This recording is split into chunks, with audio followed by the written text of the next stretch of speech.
안녕하세요. 수강생 여러분들. 재료광도학 담당 교수 전북대학교 기계공학과의 한지훈 교수입니다. 오늘은 제2장 재료의 구조와 변형에 대해서 이야기해 보겠습니다.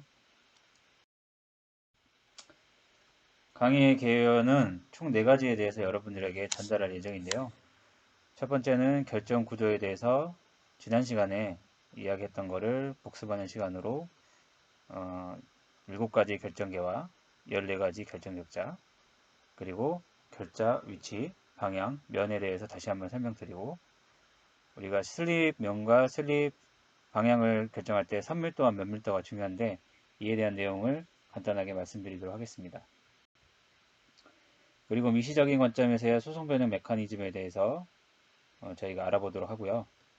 이 경우에 소송 변형 메커니즘이 전이와 어떠한 연관성이 있는지에 대해서 이해하는 데 초점을 맞춰서 설명을 드리도록 하겠습니다.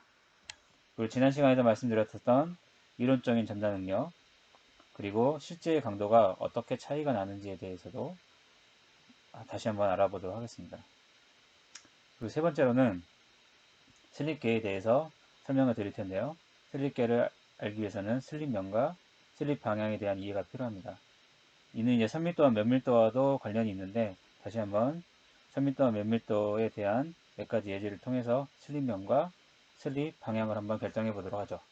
그리고 더 나아가서 분해 전달 능력이라는 걸 통해서 어떠한 방향과 어떠한 면에서 이러한 분해 전달 능력이 최대가 되는지에 대해서도 한 번 더 슬립계를 되짚어 보는 시간으로 가져보도록 하겠습니다.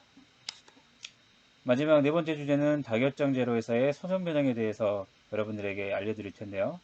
이 경우에는 홀패치 릴레이션십과 변형 경화에 대해서 알려드리도록 하겠습니다. 여러분들이 이제 결정 구조가 어떤 건지는 대충은 알고 계실 것 같아요. 오른쪽 그림과 같이 원자들을 층층이 우와 열을 잘 맞춰가지고 잘 쌓았을 경우에 이러한 결정 구조를 만들 수 있게 되는데, 이런 결정 구조를 만들기 위해서는 직사각형으로도 여러분들이 쌓을 수도 있을 거고, 그리고 이러한 사다리꼴 모양을 통해서도 여러분이 오른쪽과 같은 결정 구조를 만들 수가 있을 겁니다. 하지만 이러한 구조들이 아니고 가장 기본이 되는 이러한 작은 단위를 우리가 유니셀이라고 부르고 있고, 유니셀을 통해서 여러분들이 결정 구조를 만들 수가 있게 됩니다. 이러한 결정 구조의 특징으로서는 규칙성과 반복성을 띄우고 있다는 점이 되겠고요. 그리고 단위정이라는 게 존재함으로써 이러한 단위정을 반복함으로써, 즉 규칙성과 반복성을 통해서 이러한 결정 구조를 만들 수 있다라고 하는 게 지난 시간에 말씀드렸던 유니셀의 특징 중에 하나였죠. 가장 큰 특징입니다. 이러한 유니셀을 정의할 때는 우리가 길이와 그냥 각 면과의 방향이 중요한데, 각도가 중요한데, 그에 대해서는 다시 한번 설명을 드리도록 하죠. 자, 이러한 격자 상수, 즉 단위정에서의 모서리 길이, 단위정에서의 결정 축 간의 각도, 알파, 베타, 감마로 표시하는데, 이러한 A, B, C 길이와 알파, 베타, 감마에 따라서 이러한 17가지 결정계가 나타나게 되는 거죠. 그래서 이제 결정계를 말하기 이전에 다시 한번 결정 구조라는 것은 유니셀이 필요하다. 그리고 유니셀은 우리가 어떠한 구조를 만들 때 가장 최소가 되는 단위이다 라는 거고, 이러한 건 주변에서 여러분이 볼 수 있는 거는 신발 가게 갔을 때 신발이 이렇게 상자 속에 담아져 있는 거를 차곡차곡 쌓아져 있는 걸 보실 수가 있을 거예요. 그럼 이런 상자 하나가 우리가 유니셀이라고 생각해 볼 수가 있는 거죠. 그리고 레고를 가장 떠올리면 가장 쉬우실 것 같은데, 레고를 여러분이 원하는 모양으로 만들 경우 그 원하는 모양을 만들 때 필요한 최소의 블록, 이런 최소 단위의 블록이 가장 작은 블록이겠죠. 아마 이런 식으로 생겼을 것 같은데요. 요 하나의 블록만 있으면은 어느 정도 모양은 만들 수가 있지만 뭐 결합을 하기는 쉽진 않겠네요. 아무튼 이러한 최소 단위의 블록이 우리가 말하는 유니셀이라고 하는 것이다. 단위정이라고 말하는 게 이러한 개념에서 나온 것이다 라는 걸로 여러분이 알아주셨으면 좋겠습니다.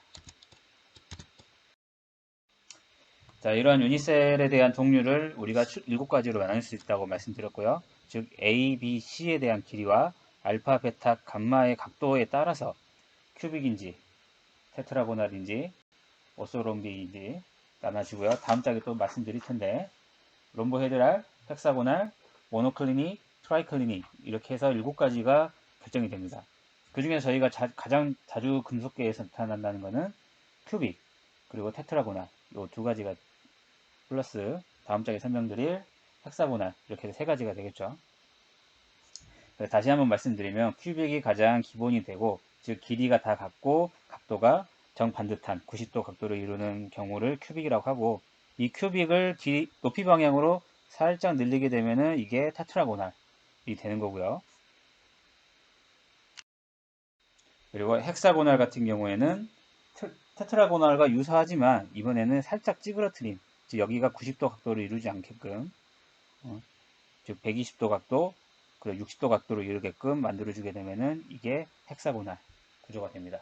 다른 구조들도 가끔씩 나오지만 이제 금속계에서는 말씀드린 큐빅 그리고 테트라고날, 헥사고날 이 3가지가 주로 나타난다는 거 염두에 두시고요. 자, 우리가 결정계를 이야기했었는데 그렇다면 결정격자란 무엇인가? 결정계에다가 점을 찍게 되면 이게 결정격자가 된다라고 말씀드릴 수 있습니다. 그래서 격자점을 이라는 게 이제 중요하게 되고요. 7가지 결정계에다가 이러한 격자점을 넣게 되면 14가지의 결정격자, 브라베라는 레틱스라는 걸 만들 수가 있게 되는데 그 종류가 총 14개가 되겠죠. 그래서 앞에서 배웠던 큐빅에다가 모서리에 점을 8개를 찍게 되면 이게 심플 큐빅이라는 거가 되고 이런 심플 큐빅에 중앙에 점을 하나 또 찍게 되면은 큐빅은 큐빅인데 바디 센터드 큐빅이다. 그래서 BCC라는 BCC라고 주로 부르고 있죠. 또 이번에는 중앙이 아닌 면 중앙에다가 찍게 되면은 우리가 면의 중앙에 찍었다 라고 해서 큐빅은 큐빅인데 면 중앙에 있는 큐빅이다 라고 했으니까 Face Centered Cubic 이라고 해서 FCC 라고 부르게 되죠. 자, 그리고 테트라고날에도 기본적으로 모서리만 찍게 되면은 심플, 중앙에 또 찍게 되면은 바디 센터 테트라고날이 되는데 14가지 중 여러분 14가지 다 외울 필요는 없습니다. 왜냐면 우리는 기계공학과 학생들이고 재료과 학생들이 아니죠. 그렇기 때문에 기계과에서 주로 나오는 브라벨 레틱스만 여러분이 크리스탈 구조만 여러분이 알고 있으면 되기 때문에 이 BCC, FCC 기억해 두시고 쭉 내려가서 헥사고날 타입이 하나 있습니다. 이건 이제 HCP로 나중에 나타날 텐데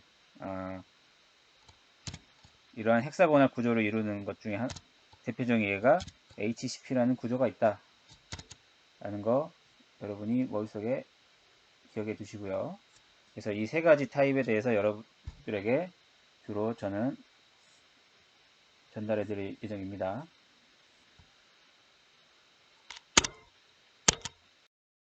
그럼 우리가 결정계도 배웠고 그 다음에 격자점을 이용하면 이제 결정격자가 된다. 즉 이 3가지에 대해서 이야기했었는데 다시 한번 우리가 생활성에서 알 수 있는 예를 통해서 한 번 더 설명을 해보도록 하죠. 자, 결정계라는 것은 우리가 아파트를 지을 때 뼈대나 골격을 나타내는 거라고 할 수가 있겠어요.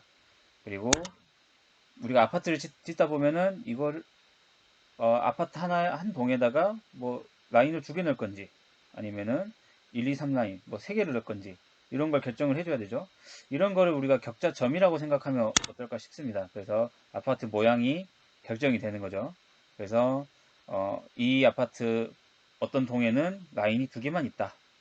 또는 유사한 구조 같은데 이번에는 뭐 3개의 라인이 존재한다. 라고 해서 이러한 아파트의 타입을 결정할 수 있는 것을 우리가 결정 격자라고 보시면 될 것 같습니다. 그래서 다시 한번 말씀드리면 결정계에다가 우리가 이러한 점을 찍게 되면 즉 격자점을 찍게 되면 이러한 심플 큐빅이냐 바디 센터드 큐빅이냐 페이스 센터드 큐빅이냐 등등으로 나눌 수가 있다라는 것까지 여러분이 머릿속에 꼭 넣어두시고요. 자, 그러면 이제 우리가 앞에서 배웠던 이 BCC, FCC, 그 다음에 HCP 이 세 가지에 대해서 자세히 한 번 더 알아보도록 하겠습니다. 자, 첫 번째로 나오는 게 우리가 채심 입방, 즉 BCC라고 부르는 거고요. 이런 자, 채심 입방의 특징은 우리가 큐빅에다가 꼭지점에 4가지의 격자점이 존재, 8가지 격자점이 존재하고 중심에 하나 원자가 더 들어간다고 했죠. 그래서 8개의 꼭지점이 하나를 갖는 게 아니고 8분의 1 원자를 갖게 됩니다. 즉, 여러분이 원자를 딱 오른쪽 그림처럼 여러분이 격자를 쌓아놓고 이렇게 깍두기 모양으로 자른다고 봅시다. 그럼 잘렸을 때 원자 하나가 8분의 1만 남게 되겠죠. 그래서 8개의 꼭지점에 8분의 1의 원자가 되고요. 그 다음 중심에는 원전하게 잘리지 않은 원자 하나가 들어가게 되겠죠. 그래서 총 세어보면은 총 원자가 2개가 되겠습니다. 그래서 이러한 형태를 띠는 거는 여러분이 알아두시면 좋을 거, 즉 알파 Fe, 즉 페라이트라고 부르는 알파 Fe의 이러한 형태가 나타난다. 채심 입방 구조가 나타난다라는 거 알아두시고요. 자, 여기서 이제 또 원자 충진도라는 게 있습니다. 원자 충진도라는 거는 개념적으로 봤을 때는 전체 부피 중에서 원자가 차지하고 있는 부피가 얼마 정도 되냐 그 비율을 나타내는 건데요. 즉, 이 원자 충진도가 높으면 높을수록 빽빽하게 채웠다라고 볼 수 있는 거죠. 그래서 이런 원자 충진도를 여러분이 계산해 볼 수가 있고요. 이 계산해 봤을 때 BC 녀석은 다음 장에 BCC의 원자 충진도를 계산하는 게 나오는데요. 결과적으로는 0.68이라는 값을 갖게 됩니다. 그 0.68이 나오는 그 과정에 대해서 한번 설명을 드리도록 하겠습니다. 전체 부피 중에 원자가 차지하는 부피를 알면 되는데 이걸 전체 볼륨을 통해서 할 필요는 없겠죠. 즉, 이 BCC 구조로 이루어진 격자 구조는 단위 유닛셀이 반복되는 것이기 때문에 단위 유닛셀에 대해서 여러분이 단위 유닛셀의 볼륨을 결정해 주고요. 그 다음에 거기 안에 들어있는 원자들의 볼륨을 결정해 줌으로써 이러한 APF 값을 결정할 수가 원자 충진도 값을 결정할 수가 있겠죠. 그래서 전체 볼륨을 우리가 AAA 길이라는 유닛셀의 길이를 갖고 있다라고 하면은 유닛셀의 볼륨은 A의 3승이 되겠고요. 그리고 원자가 내부에 2개의 원자가 총 들어간다고 했죠. 가운데 하나, 그 다음 모서리에 8분의 1 원자가 8개. 그래서 총 2개가 되겠죠. 이거에 대한 원자의 볼륨을 결정해 주면 되는데 원자의 볼륨을 결정할 때 여러분이 반지름을 가지고 여러분이 결정해 주면 되겠죠. 근데 반지름이 과연 이 A와 어떠한 관계가 있는지를 알게 되면 쉽게 더 계산해 볼 수가 있습니다. 즉 정확한 데이터를 가지고 즉 A의 길이가 얼마 나노미터냐, 몇 나노미터냐, 또 원자의 반지름이 몇 나노미터냐를 통해서 계산할 게 아니고 원자 반지름이 이 레티스 길이와 어느 정도 어떤 관계를 갖고 있느냐 이 관계를 통해서 여러분이 관계식을 뽑아냄으로써 계산을 해보면은 결국에는 A로 표현이 되면은 전체적으로 약분이 되겠죠. 분자 분모에서 약분이 되기 때문에 쉽게 더 계산할 수가 있을 겁니다. 그래서 아무튼 이 빨간색 라인을 가로질러서 여러분이 한번 잘라 보면은 이런 식으로 자르는 거죠. 이와 같이 여러분이 쭉 잘라 보면은 이런 모양으로 나타낼 수가 있겠죠. 그래서 잘라서 여러분이 그림을 그려보면 이와 같이 모양이 나타날 것이고, 자, 여기서 파란색 즉 잘린 부분의 밑변의 길이는 A니까 대각선의 길이는 루트 2A고 검은색 라인 A 그대로이겠죠. 그 다음에 이 2개의 관계식으로부터 이 빨간색 라인의 길이가 결정이 되겠죠. 그래서 이건 루트 3A가 될 텐데 그 경우에 이 빨간색 라인을 가로지르는 선을 잘 보면은 원자들이 빽빽하게 뭉쳐있는 걸 알 수가 있을 거예요. 그래서 반지름 R, 그 다음에 전체 원전항 구에 대한 반지름 ER, 지름이게 되겠죠. 지름 ER, 그 다음에 잘려진 부분에 반지름 R 해서 총 길이가 4R이 나오게 됩니다. 근데 이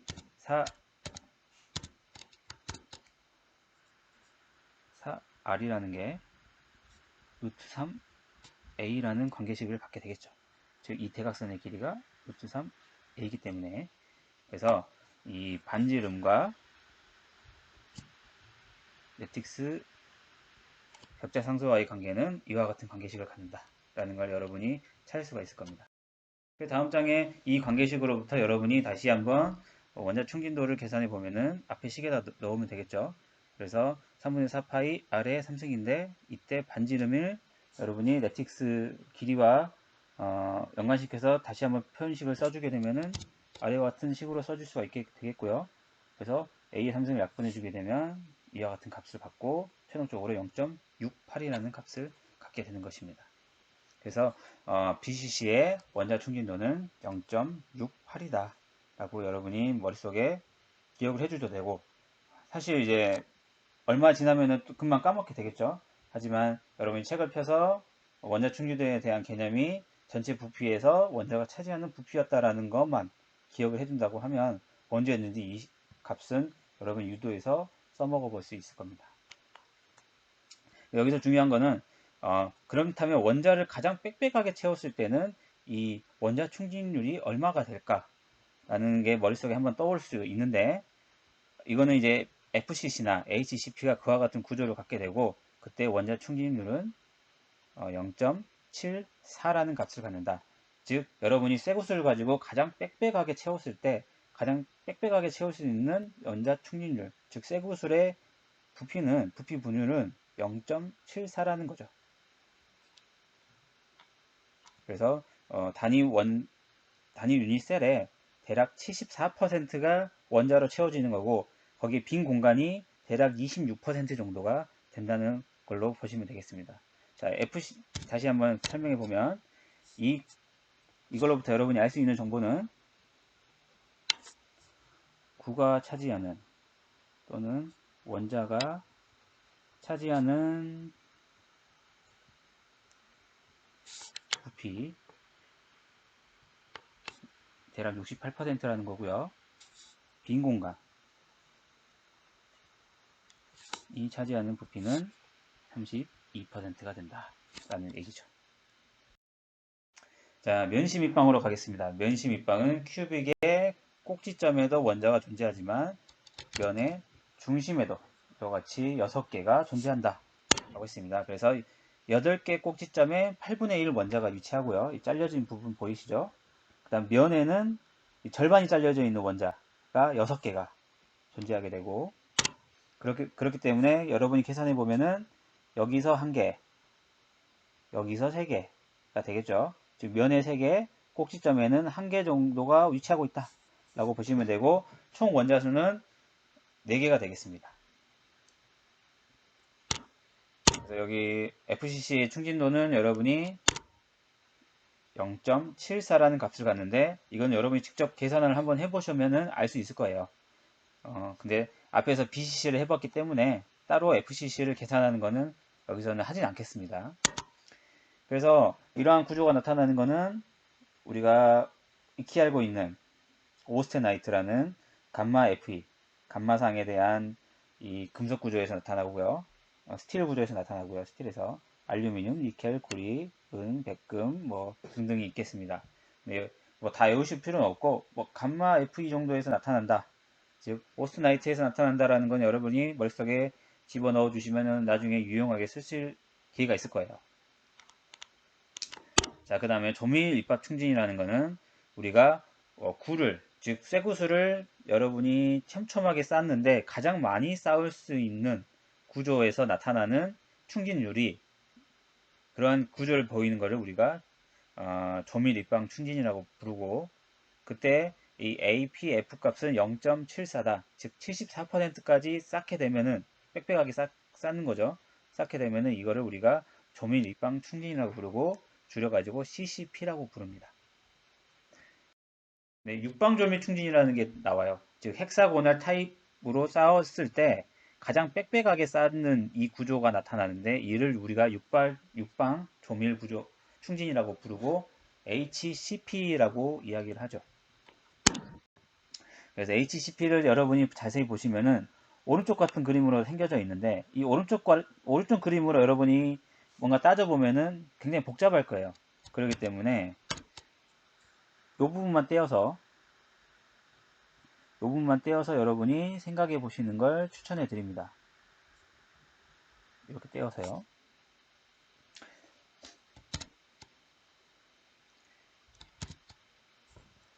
그래서 이 떼어서 구조를 여러분이 다시 한번 생각해 보면 이 아래와 같은 그림으로 나타나시게 되겠죠.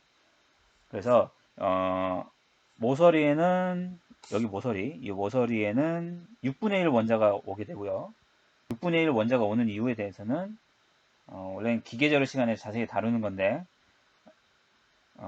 기계제로 시간에 자세히 다루던 내용들인데 아마 대부분 기계제로 들었다고 저는 판단하고 간단하게만 설명을 드리도록 하겠습니다. 헥사고날 구조이기 때문에 120도와 60도 각도로 잘리게 돼요. 여기는 120도, 여기는 60도 각도.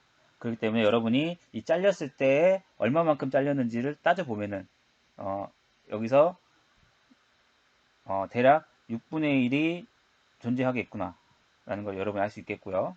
또 여기서는 12분의 1 원자로 남겠구나 라는 걸 여러분이 알 수 있을 겁니다. 그리고 중심에는 두 개가 원자가 잘린 채로 존재하는데 이를 합쳐보면은 하나의 원자가 돼요. 그래서 단위정 중심에 하나의 원자가 들어가 있다.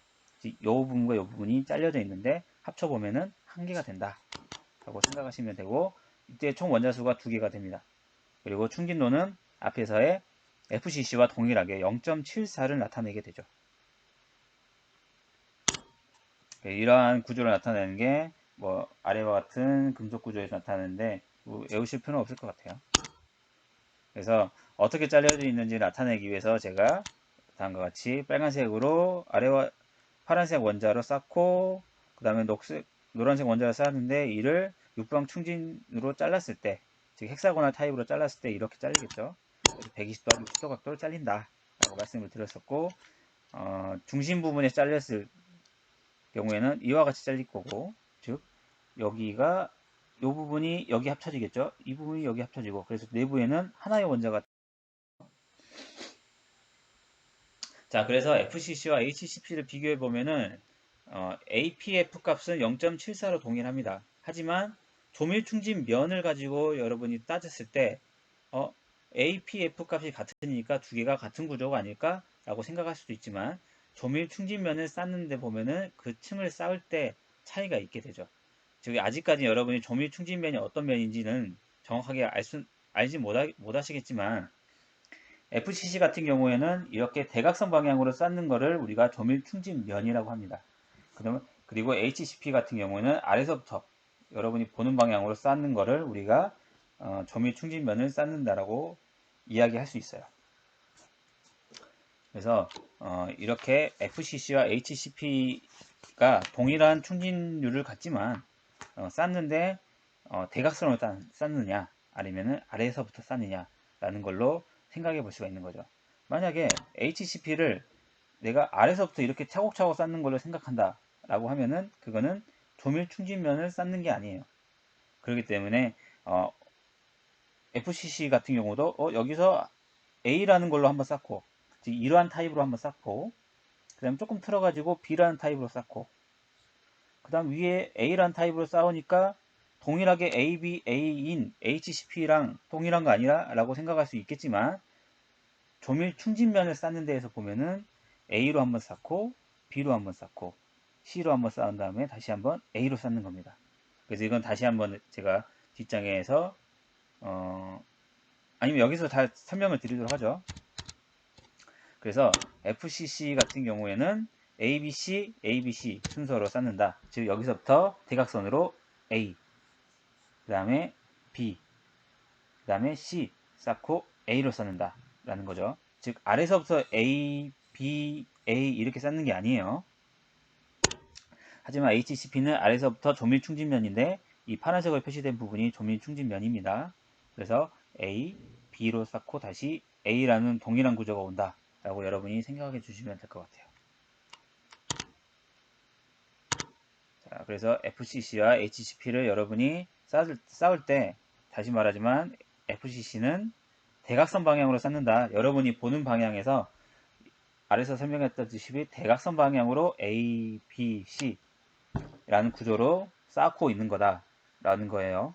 그 다음에 HCP는 여러분이 보는 방향에서 아래서부터 쌓는 거를 쌓았었고 이게 정밀 충진면이었고 이때 A, B, 그 다음에 A로 쌓는다 라는 거죠. 자, 적중 순서를 한번 FCC와 HCP에서 한번 이야기해 봅시다. 다시 한번. FCC 같은 경우는 다음과 같이 A로 쌓고 B로 쌓은 다음에 C로 쌓게 되죠. 이 경우에 삼각형이 B를 쌓을 때 삼각형이 아래가 변이 있고 뾰족한 게 위쪽으로 향한다고 한다면 C가 다음과 같이 오게 되겠습니다. 그리고 이 C를 봤을 때도 삼각형이 아래가 뾰족한 면이 오게 되겠죠. 그 다음에 A로 쌓는 이러한 형태로 쌓는 게 FCC고 다시 말하지만 여러분이 보는 방향에서 대각선으로 쌓고 있어요. 그래서 A는 이러한 구조, B는 이러한 구조, C는 이러한 구조로 쌓았다 라고 여러분이 생각하시면 되고, 자, 이번에는 HCP에 대해서 이야기해보면 HCP는 A로 쌓은 다음에 B로 쌓는데 다시 C로 쌓지 않고 A로 쌓는 겁니다. 그래서 AB, A로 쌓는 게 HCP의 특징이었다. 그리고 여러분이 보는 방향에서 아래서부터 위로 쌓게 된다라는 걸로 이해하시면 되겠습니다. 자, 그러면 우리가 구리의 밀도를 한번 계산해 보도록 하죠. 구리의 밀도를 여러분이 아는 내용을 통해서 한번 계산해 볼 텐데, 이때 FCC 구조를 구리가 가지고 있고요. 구리 원자의 반지 이름은 0.128 나노미터입니다. 그리고 단위정의 길이를 여러분이 FCC에서 유추해 볼 수가 있어요. 단위정의 길이는 오른쪽에 이제 나타나 있는데 우리가 앞에서 BCC에 대해서 한번 잘라가지고 여러분이 판단을 해봤었죠. 이 경우에는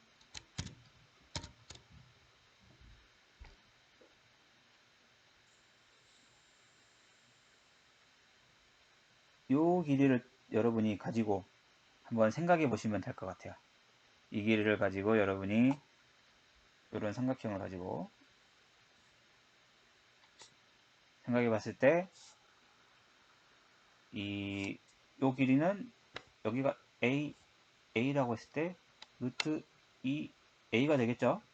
그 다음에 원자가 맞닿아 있고 연속적으로 이어져 있고 반지름이 R, 지름 2R, 반지름 R이기 때문에 말하지 않아도 이러한 식이 나온다는 거 여러분이 감을 잡으셨을 것 같습니다. 그리고 우리가 아토믹 웨이트로부터 몰당 그램수를 여러분이 알 수 있을 거고요. 그렇게 몰당 그램수를 가지고 알 수 있을 거고, 그 다음에 여기 원자가 몇 개가 들어있냐. 아까도 말씀드렸지만 총 4개가 들어간다 했어요. 면에 3개, 모서리에 하나. 그래서 4개가 들어가고 이 4개가 몰당 63.54g을 갖게 되겠죠. 그 다음에 유닛셀의 볼륨을 여러분이 계산해 주시면 되겠습니다. 유닛셀의 볼륨을 계산해 주시고 이로부터 여러분이 쭉 계산해 보면은 약 8.89g per cm가 나오는데 실제 이제 구리의 밀도가 이 정도 되는 거죠. 하지만 좀 차이가 있는 이유는 내부에 전이도 있을 거고 베이컨시도 있을 거고 불순물도 있기 때문에 조금의 차이가 생길 수가 있다는 거 여러분이 한 번 더 알아주셨으면 좋겠습니다. 여러분이 이제 슬립 면과 슬립 방향이라는 걸 나중에 따지게 될 텐데 그러한 면이 어디고 방향이 어딘지를 구분하기 위해서는 이 유닛셀 내에서 어떠한 면과 어떠한 방향이 존재하는지를 여러분이 아실 필요가 있어요. 그렇기 때문에 이제 격자점의 위치와 그리고 격자의 방향, 면에 대해서 여러분이 수학적인 기호를 표시하는 법에 대해서 배우도록 하겠습니다. 그래서 이 챕터 역시 이제 기계재료 시간에 다뤘던 내용이지만 혹시나 기계재료를 듣지 않았던 학생이 있다고 하면 관련 내용을 전달해 주기 위해서 슬라이드를 만들었고요. 점좌표라는 것은 유닛셀 내에서 어떠한 점이 존재한다. 라고 했을 때, 이 점도 여러분이 찍을 수 있고, 이러한 점도 공간상에 다 찍을 수가 있겠죠. 이러한 점을 찍었을 때 좌표값을 읽는 건데, 이거는 여러분이 3차원 축을 가지고 이야기할 때 그 좌표값과 동일하게 읽어주시면 돼요. 그렇기 때문에 여기 이 점, P라는 점이 여기를 원점으로 기준했을 때 2분의 1, 2분의 1, 2분의 1이라는 점이다. 라고 하면은 x, y, g 좌표값 순서대로 읽어주시면 되겠습니다. 결정학적 방향이라는 거, 결정학적 방향을 여러분이 결정할 때에는 몇 가지 주의할 상황이 있는데 이러한 순서를 따라서 여러분이 결정학적 방향을 결정해 주시면 됩니다. 하지만 이제 이 경우 방향도 그 좌표값을 읽는 거랑 상당히 유사하기 때문에 크게 어려울 부분은 아닐 거예요. 즉 결정학적 방향 표기 방법은 우선 대괄호를 사용한다라는 거 반드시 머릿속에 기억을 해두시고요. 일단 적절한 크기의 벡터를 좌표축의 중심이 지나도록 놓습니다. 그리고 벡터가 각 충에 투영되는 길이를 결정하게 됩니다. 그래서 이 길이를 A, B, C로 여러분이 나타내시게 되고요. 그 다음에 이 세 개의 수가 최소의 정수로 표시하기 위해서 동일한 값으로 곱하거나 나눠줌으로써 정수로 표현을 하게 됩니다. 그래서 예를 들어서 이 A, B, C라는 값이 0.5, 0.5, 1이라는 값을 얻었다 라고 하면 이대로 쓰는 게 아니고 여기에 곱하기 1을 해서 최소의 정수 1, 1, 2로 표시하게 되겠죠. 여기 오타가 좀 있네요. 1로 수정을 해주세요. 되겠습니다. 그리고 이 세 개의 지수를 우리가 모난가로, 즉 대괄호 안에다가 넣어주고 표시해주면은 이게 결정학적 방향을 나타내는 거다. 근데 간혹 가다가 이 내부에 마이너스 값이 존재한다 라고 했을 때는 마이너스로 쓰는 것이 아니고 우리가 음수 위에 발을, 음수 같은 경우는 양수로 쓰고 위에 발을 표시함으로써 음수를 나타내게 됩니다. 그래서 다음에 한번 예를 들어서 한번 우리가 결정학적 방향을 한번 따져보도록 하죠. 자, 이와 같은 점을 여러분이 찾았다고 합시다. 그리고 이러한 점은 여기를 원점으로 했을 때 x로는 2분의 1만큼 가고 y로 2분의 1만큼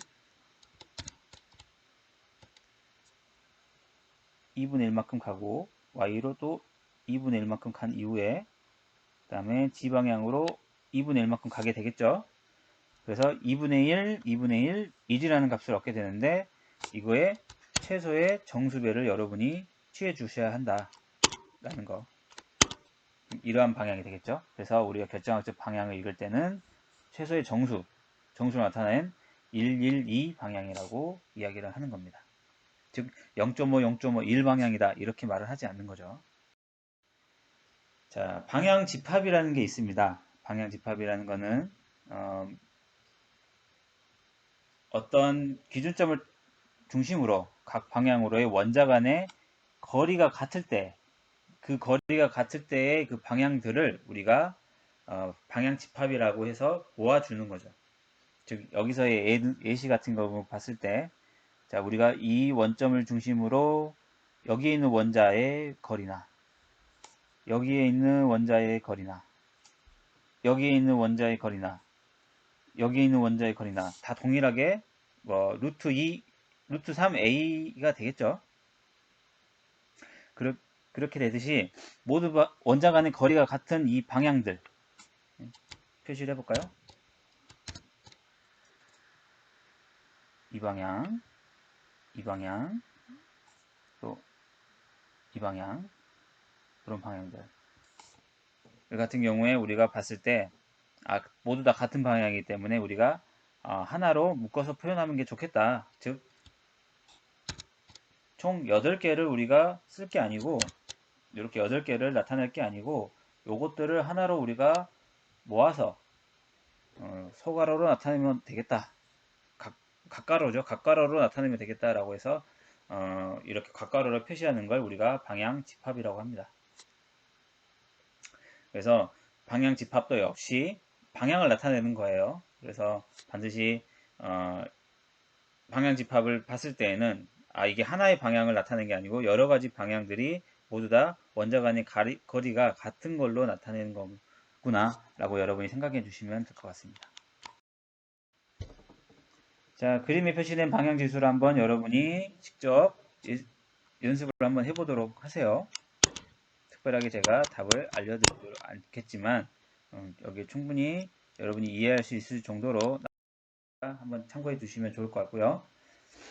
자, 그 다음에 결정학적 면이라는 게 있습니다. 결정학적 면은 밀러 지수를 이용해서 여러분이 결정학적 면을 선택을 할 수가 있어요. 그래서 결정학적 면이라는 거는 좀 방향과 조금은 다르게 정의가 되기 때문에 조금 헷갈리실 수도 있는데 이 방법을 통해서 여러분이 결정학적 면을 선택을 한다면 틀리실 위험은 전혀 없을 것 같아요. 그래서 결정학적 면을 결정하는 방법에 대해서 한번 알아보도록 하죠. 자, 어떠한 면이 좌표 축의 중심을 지날 경우에는 반드시 평행이동을 통해서 여러분이 판단을 해주셔야 된다는 거예요. 그래서 그림처럼 이 면으로 여러분이 평행이동을 시킨 이후에 여기가 좌표축의 중심이지 않겠습니까? 평행이동을 시킨 이후에 자, 각 축과 만나는 지점의 중심과의 거리를 A, B, C 단위로 표시를 하는 거죠. 그래서 이 면에서 여기에 나와 있는 예제 같은 경우에는 X축가 만나지가 않죠. 무한하게 이어지게 평행하기 때문에 무한하겠죠. 그래서 무한대. 그 다음에 Y축과는 B라는 점에서 만났어요. B. 그 다음에 G축과도 역시나 평행하기 때문에 무한대가 되겠죠. 그리고 이것을 역수를 취합니다. 역수를 취함으로써 평행한 축은 0이 되겠죠. 그리고 아까 만났던 점 같은 경우에는 그거 숫자분의 1이 되겠습니다. 그래서 이런 식으로 역수를 취한 이후에 공통적인 값을 곱해가지고 최소의 정수값으로 나타내는 거죠.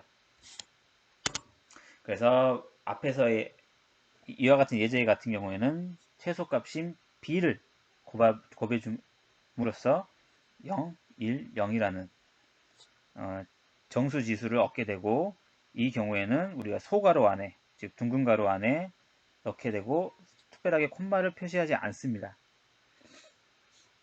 그래서 0, 1, 0 가로로 소가로로 표시한 경우에는 면을 의미한다. 그리고 이거는 0, 1, 0면이다 라고 부르는 거죠. 자, 격자의 위치, 방향, 면 이러한 것들을 우리가 구분한다는 것은 어떠한 재료를 여러분 요리할 때 썰 때 이거를 채를 썰 거냐 또는 뭐 나박 썰 거냐 아니면 이런 다양한 썰기 방법도 있죠. 이러한 썰기 방법을 어떻게 써느냐에 따라서 어떤 면을 자르냐가 결정이 되는 거니까요. 그런 식으로 여러분 이해해 주시면 좀 편하게 받아들일 수 있을 거라고 생각을. 자, 이와 같은 예제 같은 경우에서도 여러분이 앞에서 제가 말씀드렸던 이야기했던 부분을 따라서 면을 결정해 보면은 어, 평행 원점을 지나지 않기 때문에 이대로 평행이동은 하지 않아도 되죠. 그리고 이 A라는 축에 X라는 축에서는 2분의 1 A점에서 그다음에 Y축에서는 B라는 점에서 그다음에 이 C축에 대해서는 무한대로 평행하게 만나지 않는 거죠. 무한대이기 때문에 각각에 대해서 여러분 역수를 취해주고 최소의 정수를 곱해가지고 최소의 정수배 여기서는 이제 A와 B가 같다라고 여러분이 판단하시고 한번 밀러 인덱스를 결정해 보시면은 2, 1, 0이라는 값이 나올 거예요. 그래서 이런 식으로 여러분이 죄송합니다. 면을 판단해 주시면 되겠습니다. 그래서 면 역시도 이 유사한 값을 갖는 것들을 모아가지고 면 집합이라는 걸 만들 수가 있습니다. 이때 이 유사한 값이라는 것은 특정 면으로의 원자 충긴율이 같은 그런 면들을 가지고 우리가 면 집합을 만드는 거죠. 그래서 여기서 예제는 이러한 면이나 아니면 이러한 면도 한번 생각해 볼 수 있겠죠. 이러한 면 다른 색깔로 표시를 하도록 하겠습니다.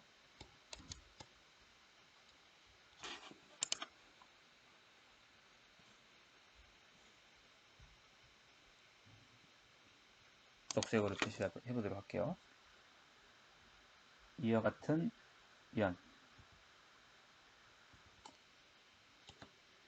또 여기서도 이와 같은 면이 여기 입체적이지 않으니까 좀 이야기하기 어렵겠네요. 아니면 아래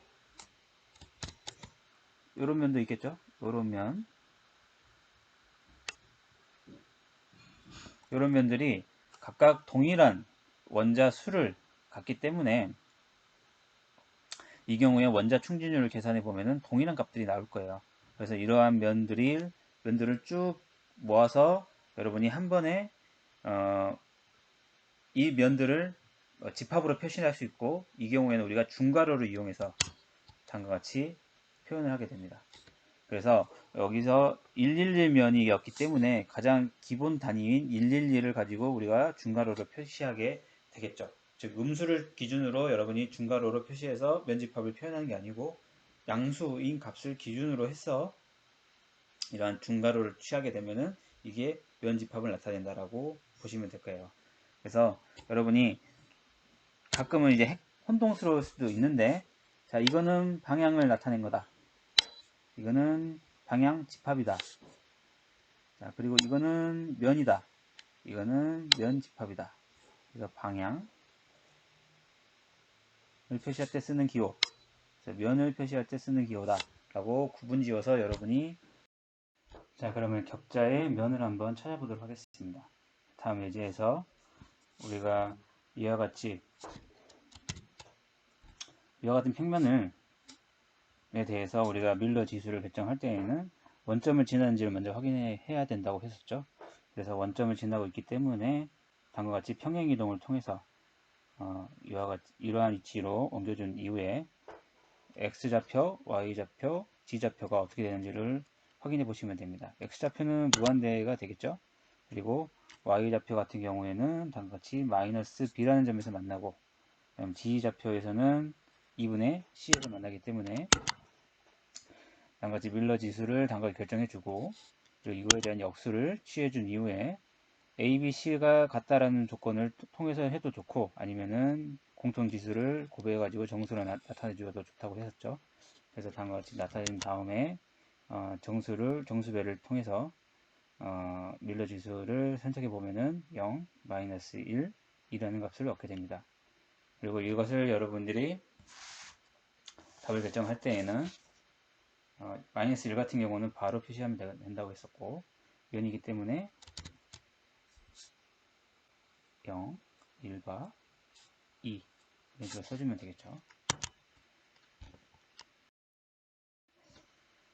자, 그렇다면 우리가 이제 방향, 면, 좌표 값이 있는 것을 했는데, 자, 그러면 어떤 것을 지금 하기 위해서 그와 같은 점을 배웠는지에 대해서 한 번 더 설명을 해보면, 다음과 같이 선밀도와 면밀도를 우리가 정의하기 위함입니다.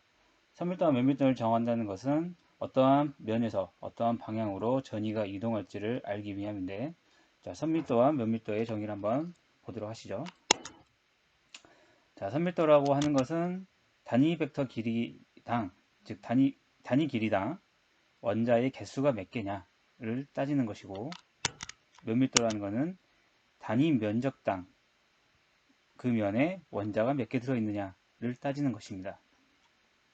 그래서 선밀도와 면밀도에 대한 정의는 다음과 같이 나타나시고, 단위 길이에 대한 개수로 나타나는 게 선밀도다. 그리고 단위 면적당 원자의 개수가 몇 밀다라고 하는 걸 봐서는 이 값이 크다라는 것은 단위 길이에 많은 수의 원자가 들어있다, 또는 단위 면적당 많은 원자가 들어있다라고 보시면 되는 거죠.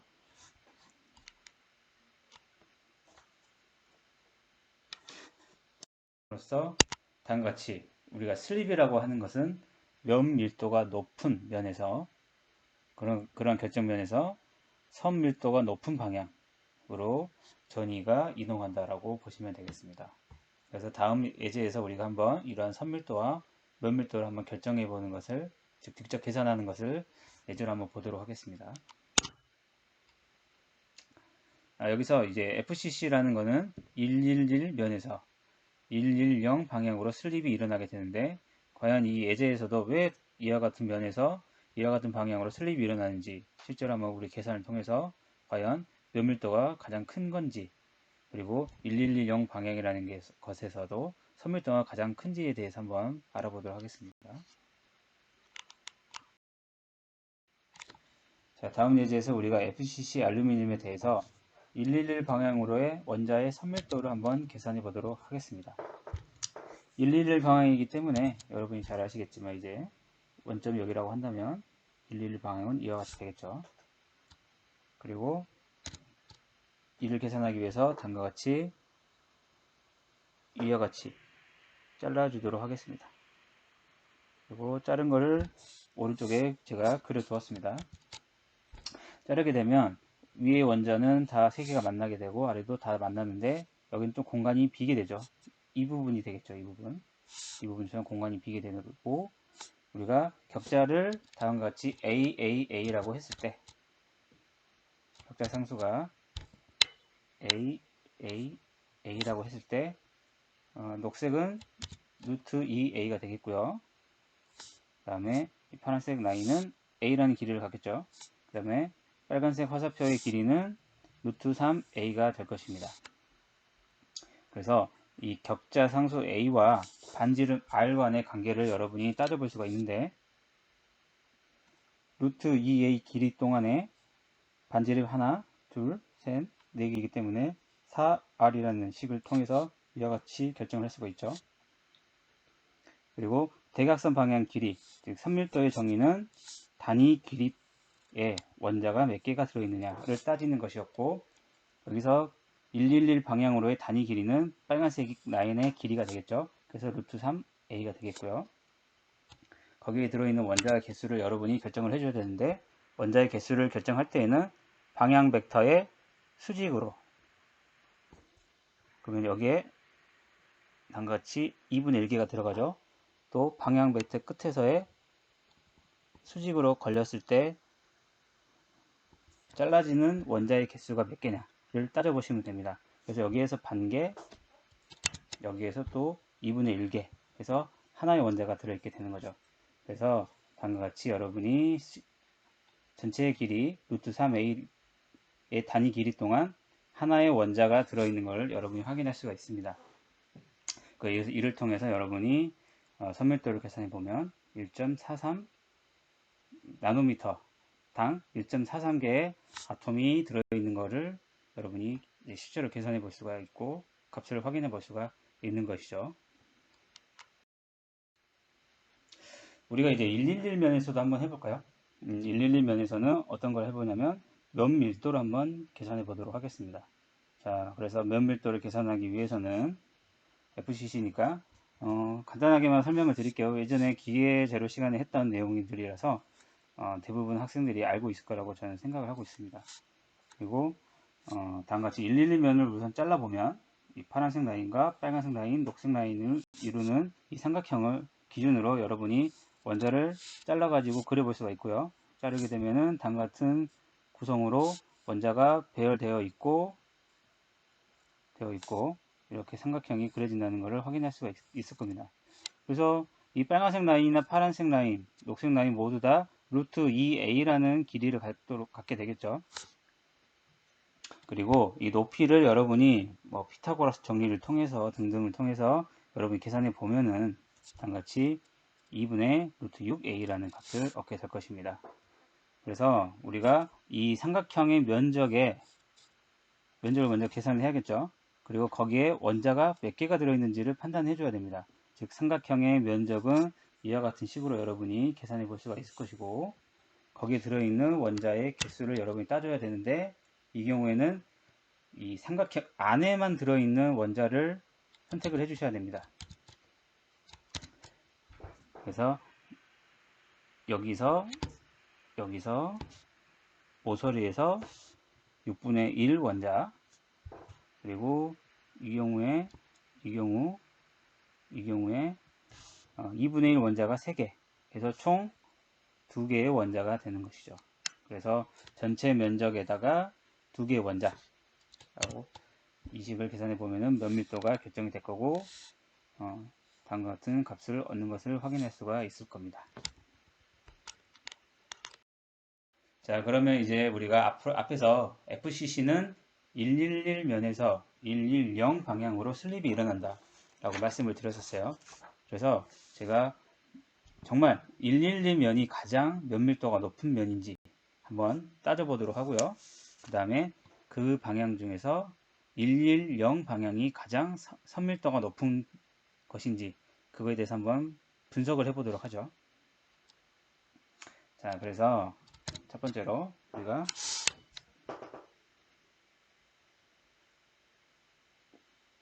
다음과 같이 100면에 대해서 한번 면밀도를 계산을 해보고요. 자, 100면에서는 면밀도를 계산하기 위해서는 여러분이 100면을 잘라줘야겠죠. 그러면은 이 정육면체에서 맨 앞에 있는 면, 여러분이 바라보는 제일 맨 앞에 있는 면이 110면이 되겠죠. 그래서 이렇게 그려보고요.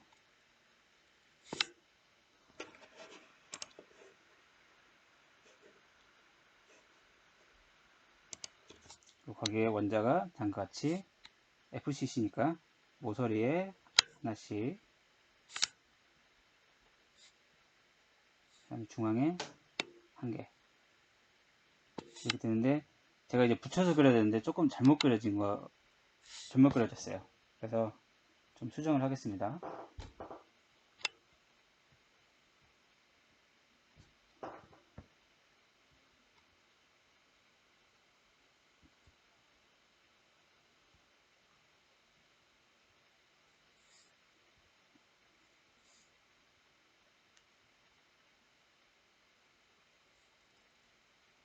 자, 이렇게 그려지면 되겠죠.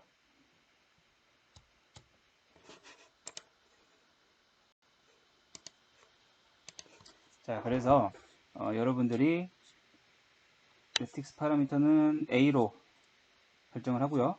그러면은 면적은 A의 제곱이 되겠죠.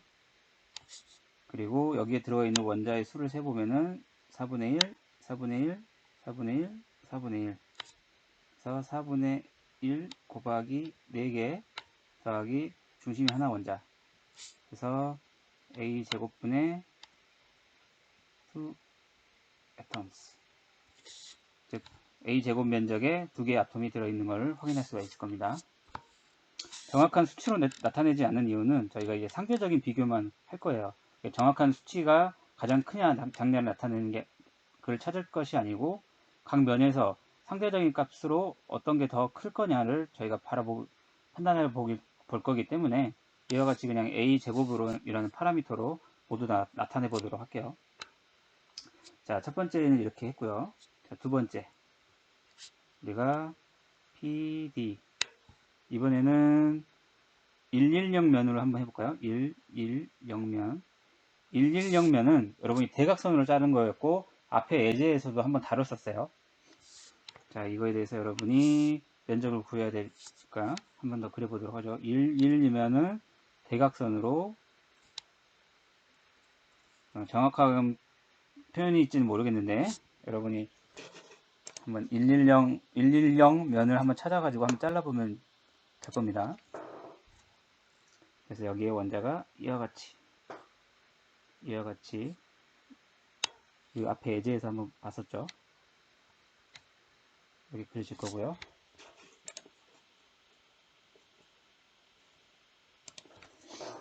자, 그 다음에 여기는 루트 2a라는 길이를 갖고 여기는 a라는 길이를 갖겠죠. 그래서 면적은 루트 2a의 제곱이 되고 개수는 4분의 1 하나 둘 셋 4개 4분의 1이 4개 2분의 1이 2개 원자, 그러니까 총 루트 2a의 제곱분의 2 atoms 이렇게 되겠네요. 자, 이제 세 번째로 저희가 마지막으로 111면에 대해서 한번 면밀도를 지금 결정하고 있습니다. 면밀도를 결정해보고 이 면밀도는 앞에 한번 이 전 예제를 한번 참고를 해보세요. 그러면은 면적 같은 경우는 루트 3a의 제곱이 될 거고요. 그 다음에 여기에 2개의 원자가 들어가게 될 겁니다. 그래서 그림으로 나타내 보면은 삼각형으로 그려지는데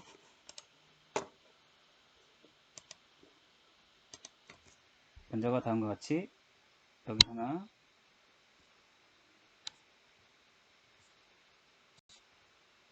그림 그리는데 좀 솜씨가 없어서 여러분이 양해 부탁드리겠습니다. 그래서 여기는 루트 2a가 되고요.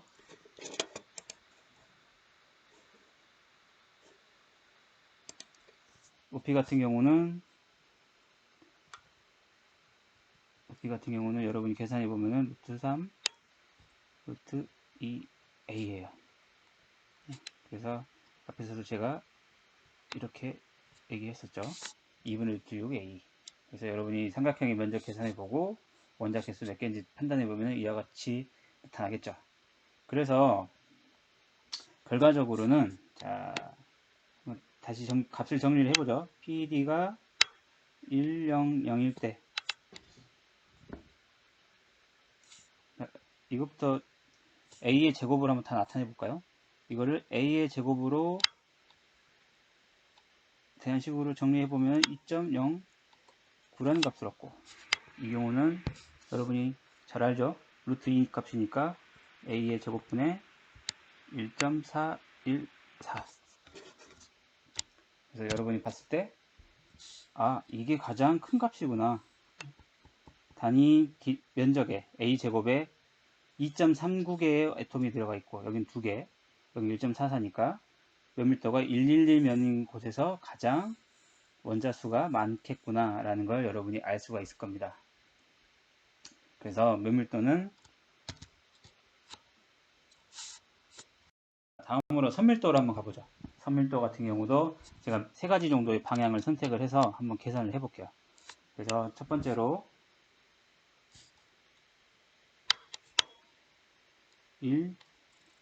100부터 해볼까요? 100 방향에 대해서 한번 여러분이 생각을 해보도록 하죠. 그래서 100 방향 같은 경우에는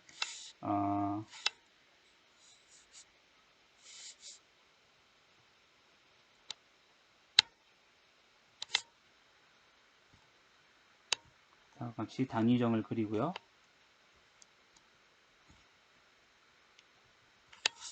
여기 FCC 원자니까 원자들이 이렇게 되어 있겠죠. 면에도 하나씩 있는데 다 그리다 보면 좀 복잡한 그림이 되니까 제가 앞에 보이는 부분만 표시를 할게요. 그래서 100 방향이라고 하는 거는 사실은 이 방향이 되겠죠. 네, 이제 그림 그릴 때 이 면을 기준으로 그려보도록 할게요. 이 면을 기준으로. 그래서 다음같이 다시 그림을 그리고, 그리고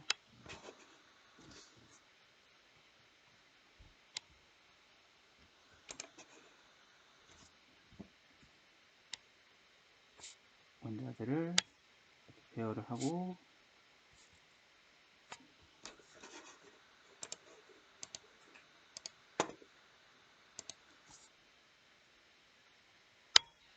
이와 같이 그리면 되는데, 앞에서도 얘기했지만 원자가 겹쳐지게 다 함께 그려져야 되거든요. 잘못 그려졌어요. 다시 그리도록 하겠습니다.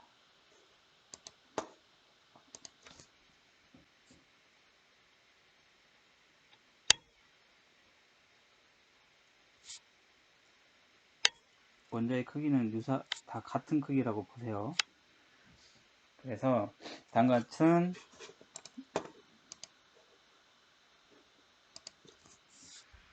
파란색 방향 같은 경우에는 사실 이 방향과 이 방향으로 그리면 되겠죠.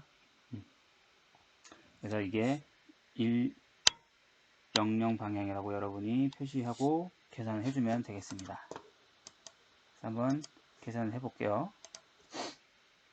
자, 길이는 A라는 길이를 갖죠. 그리고 여기에 수직으로 걸리는, 또 벡터에 수직으로 걸리는 원자의 개수가 2분의 1개가 2개. 이 때문에 A분의 1 애톰. 이런 결과를 얻을 수가 있고요. 자, 이번엔 두 번째.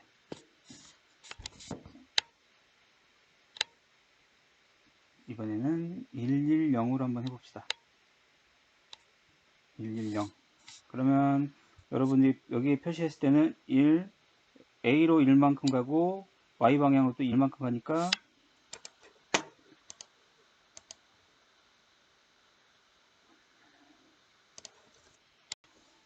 이 방향이 되겠네요. 그죠?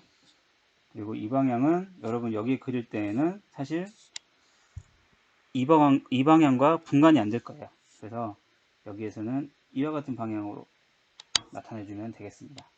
이게 1, 1, 0 방향과 동일한 방향이니까 그렇게 인지를 해주시면 되겠죠. 사실 정확하게 표현을 하려면 이거는 이제 사실은 1, 0, 1 방향이 되겠죠. 근데 우리가 방향 패밀리를 우리가 생각을 하니까 사실 이제 방향 패밀리에서도 같은 거라고 본다고 했었죠. 그래서 이건 신경 쓰지 마시고 이게 110과 동일한 거라고 생각을 해서 계산해 보도록 하죠. 그래서 이 경우에는 길이가 루트 2a가 될 거고요. 그리고 수직으로 잘려진 원자 개수 여기에서 2분의 1개, 여기서는 1개, 여기에서 또 2분의 1개. 그래서 총 몇 개죠? 2분의 1개가 2개, 그리고 그냥 하나. 그래서 루트 2a의 2개의 텀. 이렇게 여러분이 확인할 수가 있습니다. 자, 마지막으로 세 번째.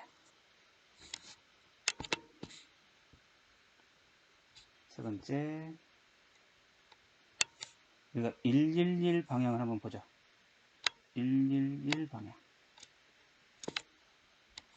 자, 111 방향 같은 경우는 그림에서는 이 방향이 되겠습니다.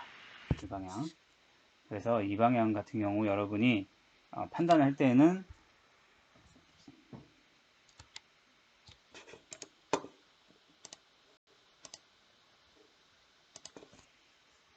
이와 같이 잘라서 여러분이 생각해 주면 편하겠죠. 이 같은 평면 안에 단 같은 방향 벡터가 들어있기 때문에.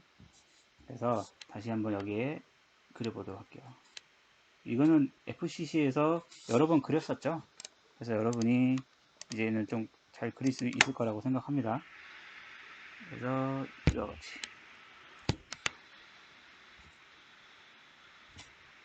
이와 같이 그려주시고 여기는 루트 2a고 높이는 a다 있었죠. 그래서 현재 111 방향이라는 거는 그림에서 여기서 1로 가는 방향이니까 길이가 루트 3 a가 되고 이 벡터가 지나갈 때 걸리는 수직거리에서의 원자들의 개수 하나, 두 개.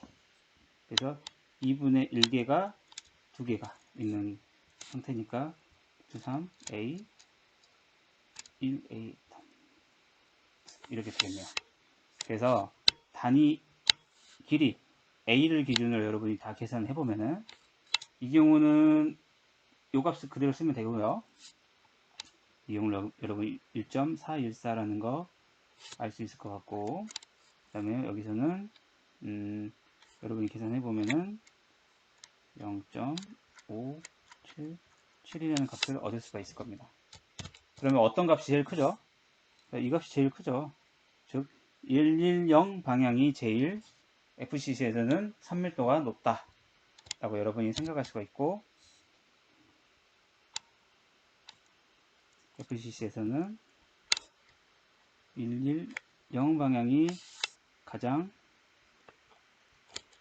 LD 값이 크다 라고 했으니까 앞에 다 정리해보면 FCC는 111.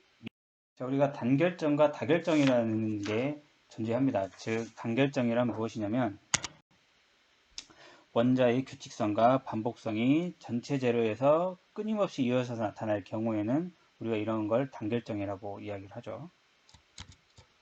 또 다결정이라는 것은 이러한 단결정들이 여러 개가 모여가지고 각자의 다른 방위를 가질 때 이거를 다결정 재료라고 이야기를 하는 겁니다. 즉 아래에서는 각각 단결정, 단결정들이 나타내지고 있는데 이와 같이 이런 단결정들이 만나서 결정립계라는 걸 형성을 하게 됩니다. 여기에서 이 출선으로 보시면 돼요. 이런 부분들이 결정립들이 만나서 만드는 경계라고 해서 결정립계라고 이야기하는데, 다결정 재료에는 이러한 결정립계가 나타나게 되죠.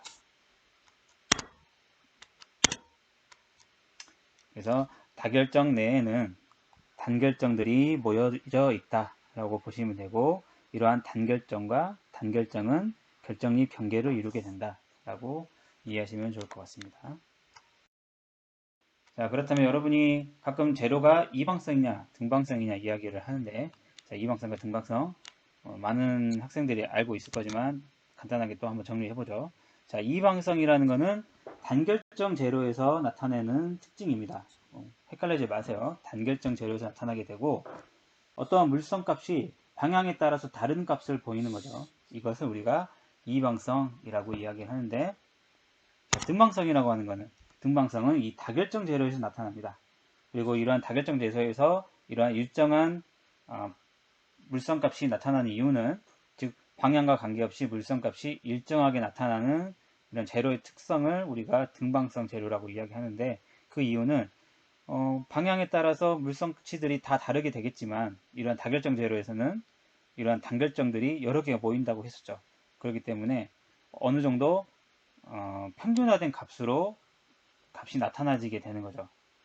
그렇기 때문에 방향에 관계없이 일정한 값을 보여주게 되는 겁니다. 그래서 여러분이 어떠한 유한요소 듣는 학생들이라고 하면, 이제 탄성 재료를 여러분이 기계적 거동을 예측해 볼 건데, 이 경우에 일라스틱 모듈러스 값과 포화성 레이셔 이 두 개 값만 넣게 된다는 거죠. 근데 일라스틱 모듈러스 값만 넣었다는 이야기는 여러분이 등방성 재료로 생각하고 일라스틱 모듈러스 값만 적용해 주는 거죠. 그래서 하나의 물성치 값으로 방향에 관계없이 나타나기 때문에, 그 경우에는 등방성 재료로 가정을 해놓고 여러분이 문제를 푼 거다라고 생각하시면 되겠습니다.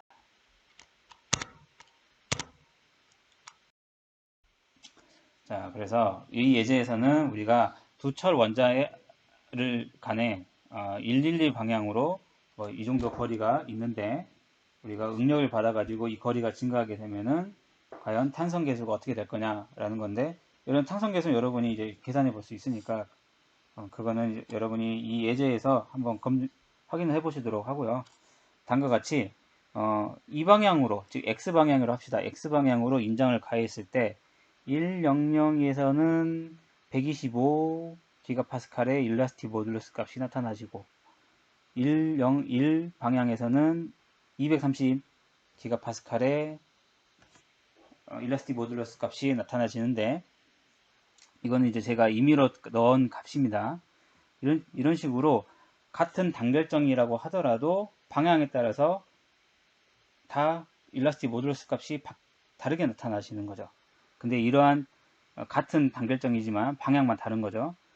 같은 재료의 단결정에서 방향만 다른 건데, 이 경우에 다 각자 다른 일라스틱 모듈러스 값들이 나타나지만, 결과적으로 하나의 재료로 뭉쳐 있을 경우에는 이 값들이 평균화돼서 나타나진다 라고 했고, 이 값들을 평균 내 보면은 대략 200기가파스칼 정도의 값이 나옵니다. 그래서 우리가 철의 탄성 계수는 대략 210 또는 200기가파스칼 이 정도로 얘기하고 있죠. 그 경우에는 이러한 의미로, 즉 등방성 재료가 되기 때문에 다결정이 되면서 단결정에서의 어떤 방향으로서의 특정한 값이 대표값으로 탄성 계수로 나타나는 게 아니고, 그 값들이 방향에 따라서 바뀌게 되는데, 이 값들의 평균화된 값으로 방향과 상관없이 나타나지게 되므로 다결정 재료에서는 대부분 등방성의 재료의 특성을 보인다라는 걸로 이해하시면 좋을 것 같습니다.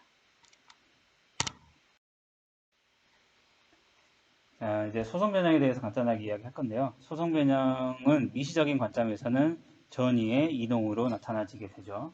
그래서 여러분이 어떠한 과자를 먹을 때 과자 봉지를 뜯을 경우, 과자 봉지 끝단에는 이런 식으로 되어 있지 않습니까? 조금 다른 얘기일 수도 있는데, 근데 과자 봉지 끝단이 한가지 플랫하게 되어 있다고 봅시다. 이 경우에는 많은 힘을 들여야지만이 여기를 끊고 여러분이 과자를 뜯어서 먹을 수가 있겠죠. 하지만 여기는 쉽게 굉장히 진전하겠죠. 즉 이런 식으로 어떠한 결함이 존재하게 되면은 좀 더 쉽게 소송 변형이 일어날 수 있는데, 제로 내에서는 무수한 전이들이 존재를 하고 있다. 그리고 이러한 전이의 이동에 의해서 소송 변형이 발생을 하게 된다. 그리고 이런 전이의 이동이라고 하는 것은 원자의 원래 위치에서 원자의 원래 위치가 다음같이 주어져 있었는데, 결국에는 전이의 이동으로 인해서 원자가 다른 위치로 갈 수 있는 가능성이 생긴 거죠. 이런 식으로. 그래서 영구적인 변형으로 나타나지라고 볼 수 있기 때문에 우리가 소송 변형은 미시적인 관점에서는 전이의 이동, 즉 원자가 뒤틀리거나 새로운 위치로 가게 되는 메커니즘으로 작용을 한다라고 이해하면 되겠습니다. 그래서 이론적인 임계 전달 능력값과 실제 전달 능력은 여러분이 앞에서도 차이가 크다라는 걸 알 수가 있었어요. 그래서 우리가 이거를 수학적으로 한번 유도를 해봤었죠. 그래서 일라스티 모듈러스 값의 10분의 1 정도로 이론 강도가 정의가 됐었고요. 하지만 실제 응력값은 그것보다 훨씬 더 낮은 값에서 나타나지게 되죠. 그 이유는 무엇이었죠? 즉 제로 내에서는 퍼펙트 크리스탈이 아니고 수많은 전이 또는 디펙트들이 존재하고 있기 때문에 거기에서 응력 집중에 의해서 전이가 먼저 이동을 하게 된다. 즉 더 낮은 값에서도 응력이 이동하게 된다라고 말씀을 드렸었습니다. 그래서 전이의 이동이라고 하는 것, 다시 얘기하지만 슬립이라고도 표현을 하고요. 그리고 이거는 이제 에벌레의 이동과 유사하기 때문에 여러분들이 앞으로 어떤 전위가 이동했다. 그럼 그 모양은 어떻게 될까를 한 번 정도 생각해 보고 싶을 때에는 에벌레의 이동과 유사하겠구나 라고 생각해 주시면 되겠습니다. 즉 전위는 차근차근 한 단계씩 움직이게 되는 거거든요. 이런 식으로 전위가 한 단계씩 차근차근 움직이기 때문에 에벌레의 이동과 다소 유사한 면이 있다라고 보는 거죠. 그리고 앞에서도 얘기했지만 고밀도면, 즉 면밀도가 큰 면에서 선밀도가 큰 방향으로 슬립이 일어난다고 몇 번 얘기했었고요. 그리고 이 경우에는 우리가 전위의 이동 방향을 생각해 볼 수 있는데 FCC 알루미늄과 그 합금에서는 이러한 전위의 이동 방향을 결정할 수 있는 게 12가지가 있습니다. 즉 다음과 같이 111면이라는 거는 사실 우리가 가장 쉽게는 이면을 생각할 수가 있죠. 근데 방향 패밀리로 우리가 생각을 해야 되기 때문에 1바 11도 있을 거고 1바 1도 있을 거고 1바면도 있을 겁니다. 그리고 각각에 대해서 슬립 방향은 우리가 110 방향이었죠. 그래서 110 방향과 유사한 방향이 또 방향 패밀리로 존재하고 있는데 각기 다른 방향처럼 보이지만 같은 선밀도를 갖고 있다 라고 보시면 되고, 즉 3개씩 존재하게 되거든요. 그래서 하나의 면에 3개의 방향, 또 다른 면에 3개의 방향으로 이러한 조합이 생길 수가 있기 때문에 12개의 슬립, 면과 방향의 조합이 생기는 거죠. 그래서 이 12개를 우리가 슬립계라고 이야기합니다. 즉 슬립계라고 하는 것은 선밀도와 면밀도가 가장 높은 면과 방향의 조합이다 라고 생각하시면 될 거예요. 그리고 FCC라는 것은 이 12개의 슬립계를 갖는데, 이 12개라는 이 개수는 상대적으로 많은 슬립계를 갖는 겁니다. 그렇기 때문에 연속이 높다 라고 볼 수가 있죠.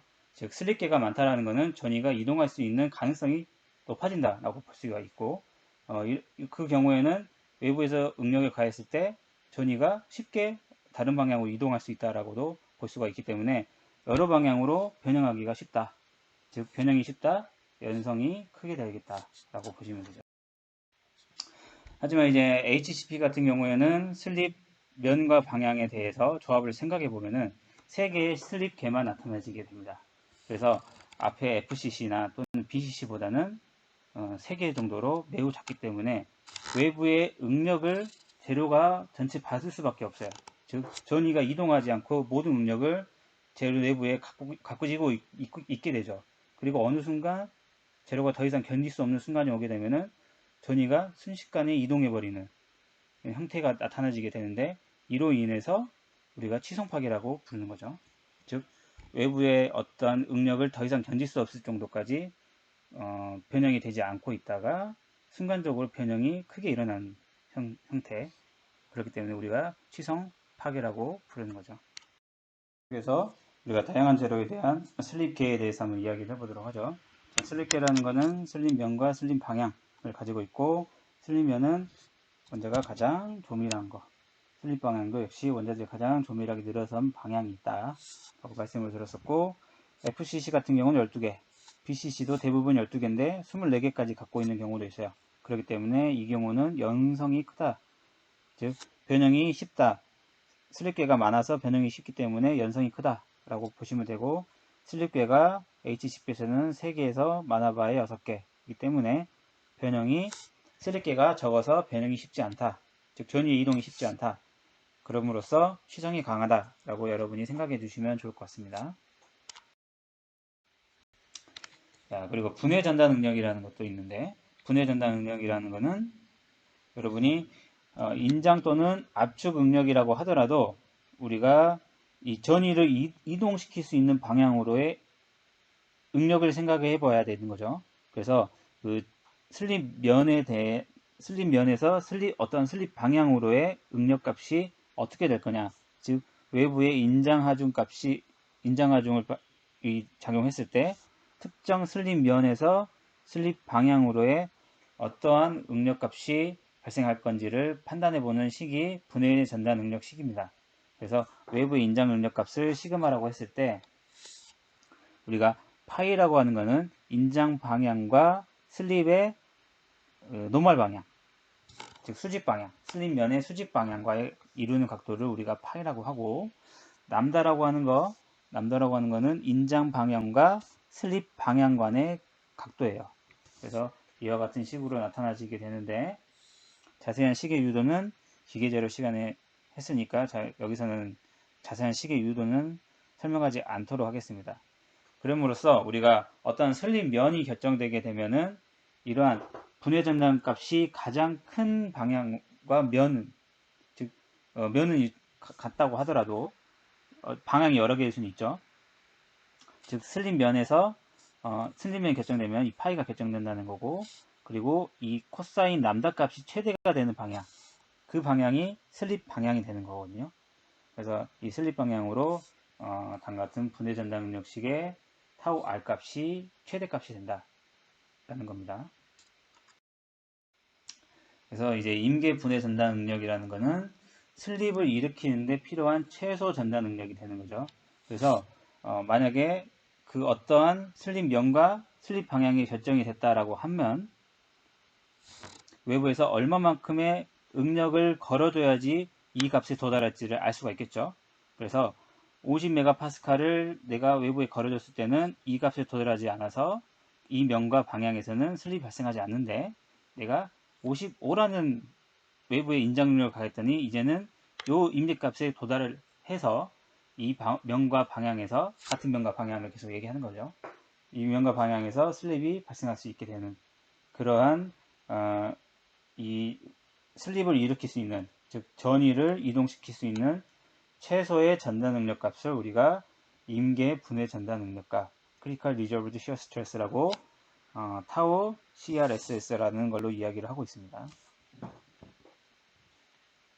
그래서 지금 이 얘기는 외부에서 우리가 인장력을 걸었을 때 과연 슬립면과 슬립 방향으로의 슬립면과 슬립 방향이 결정될 거고, 거기에서 어떠한 응력값이 도달을 해야 과연 이 전위가 이동할 수 있는지를 판단해주는 응력으로 임계 분해 전달 응력 값이라는 걸 사용을 한다는 거죠.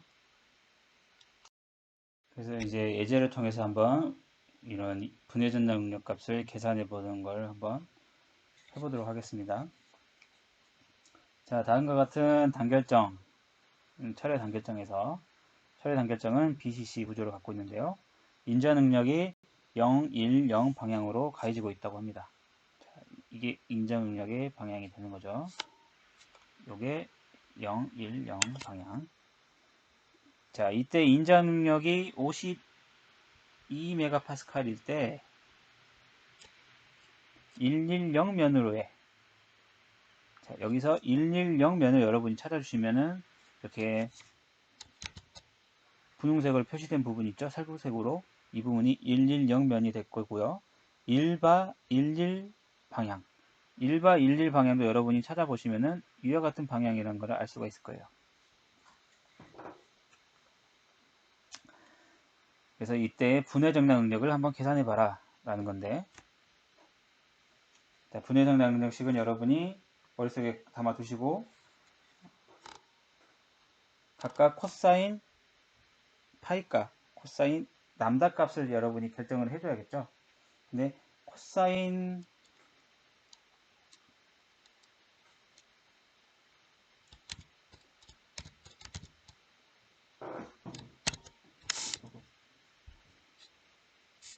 자, 그래서 타우 r을 여러분이 결정하고 싶은데 지금 현재 인자 능력 값은 알아요. 코사인 파이와 코사인 람다를 결정을 해줘야 되는 거죠. 자, 여기서 코사인 파이라고 하는 거. 자, 코사인 파이가 나타나는 거는 두 벡터 간의 내적 또는 외적 둘 중에 하나겠죠. 근데 여러분이 알고 있다시피 내적으로 여러분이 이 코사인 파이 값을 나타낼 수가 있어요. 그래서 내적을 기준으로 봤을 때 두 벡터의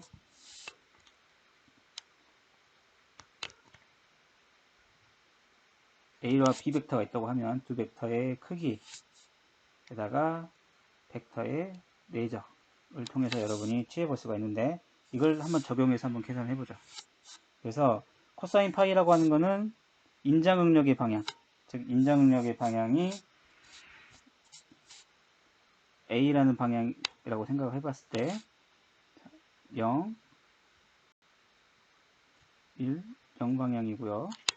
B라고 하는 거는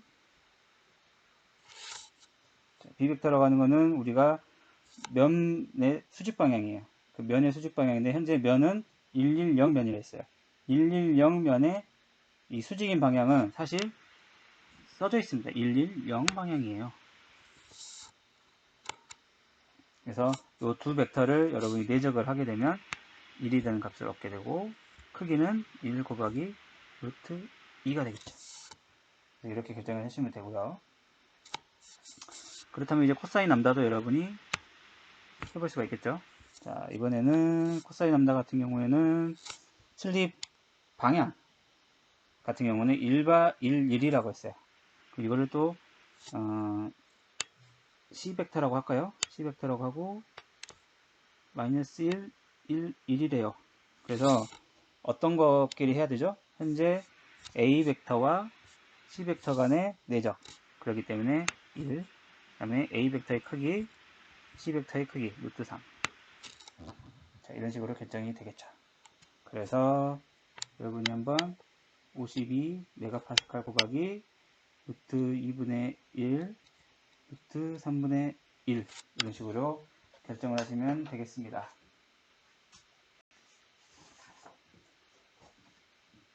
그래서 결정해보면은 대략 21.3 메가파스칼이 나오겠네요. 자, 이번에는 111면에서 1바 11 방향으로 슬립이 일어난다. 이때의 임계 분해 전당 능력이 30메가파스칼이라고 한다. 그렇다면은 외부에서 얼마만큼의 인자 능력을 가해줘야 되느냐라는 문제인 거죠. 그래서 위의 식을 다시 한번 써보면은 시그마에 대한 식을 써보면은 코사인 파이, 코사인 람다분의 타우 CRSS 이렇게 쓰면 되겠죠. 네, 여기서 슬립이 일어나기 위해서는 30메가파스칼의 응력이 걸려야 된다고 했었고, 그리고 여기서는 이게 루트 2분의 1, 루트 3분의 1이라는 값이니까 계산해 보면은 73.4메가파스칼이 파스칼이 작용을 하겠습니다. 즉 앞에서 52메가파스칼 인장력을 가했을 때는 전위가 이동하지 않아요.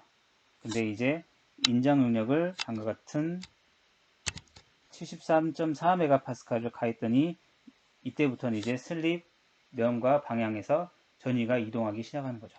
그래서 여기서는 전위 이동 되는 거고, 여기서는 전위가 안 하는 거죠. 자, 이렇게 여러분이 정리하셨습니다. 그래서 분해 전달 능력까지 여러분이 이제 어느 정도 아셨을 거라고 생각합니다.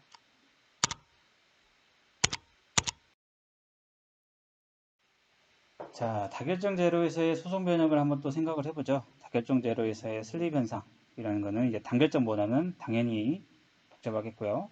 그리고 많은 결정립들이 다음과 같은 결정 방향, 여기는 이 방향, 여기서는 결정 방향이 이 방향, 여기서는 결정 방향이 이런 방향, 여기서는 이런 방향, 즉 각기 다 다른 결정 방향을 갖고 있죠.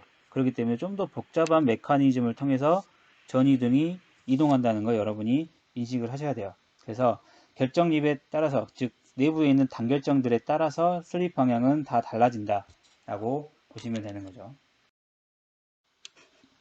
자, 이 다결정에서는 결정립계라는 게 존재를 한다고 했었죠. 그럼 이러한 결정립계가 어떠한 단결정에서는, 자, 단결정을 제가 한번 몇 개만 그려보도록 하죠. 자, 결정립계를 지금 그리고 있는 겁니다. 현재 이 방향으로서는 임계 전당 응력값 타우 CRSS 값에 도달을 해서 전위가 움직이는데, 여기서는 전위가 작동을 안 하는 거예요. 여기서는 움직이지 않는 거죠. 이런 경우는 큰 변형이 나타날 수가 없겠죠.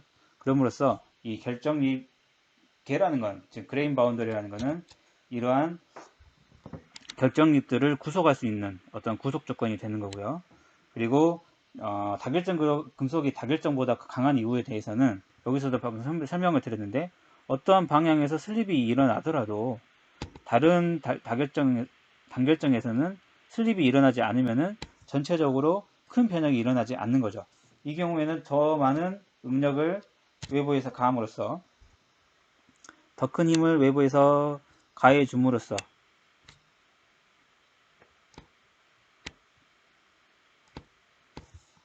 여기서도 이제 슬립이 일어날 수 있게끔 만들어 줘야 되는 거죠. 그래서 더 큰 응력이 필요하기 때문에 다결정 금속이 단결정 금속보다 훨씬 큰 작용 응력 또는 강도가 나타나지게 된다 라는 걸로 이해하시면 좋을 것 같습니다. 자, 이러한 다결정 재료에서 소유성 변형 계속 이야기하고 있는데, 재료 설계 관점에서는 일반적으로는 합금의 강도가 커질수록 연성은 떨어지게 되고요. 합금의 강도가 작으면은 이때는 연성은 조금 더 커지게 됩니다. 그래서 여러분이 강도와 연성은 상호 비례하지 않아요. 반비례하는 관계이기 때문에 어떠한 걸 선택할지를 여러분이 잘 이제 설계자로서 선택을 해줘야 되는 거죠. 나는 강도는 좀 떨어지지만 연성이 필요해. 또는 나는 이제 충격에 강한 제품을 만들어야 하기 때문에 강도는 좀 떨어져도 돼. 그리고 대신에 연성을 좀 줘야 될 것 같아. 라고 한다든지, 아니면은 나는 이 충격의 하중에 노출되지 않은 상황이기 때문에 연성은 필요 없어. 무조건 강도만 크면 돼. 그래서 그런 재료를 선택하겠어. 라는 것 식으로 여러분이 재료 설계 관점에서는 강도와 연성을 통해서 어떠한 재료를 선정할지를 여러분이 한 번 정도는 신중하게 고려를 해봐야 되는 거죠. 그래서 같은 재료라고 하더라도 경화 방법에 따라서 취성인 재료가 될 수 있고 또는 연성 재료가 될 수가 있습니다. 그렇기 때문에 이 경화 방법이 어떤 건지에 대해서 여러분이 한 번 정도는 이해하실 필요가 있다고 생각해요.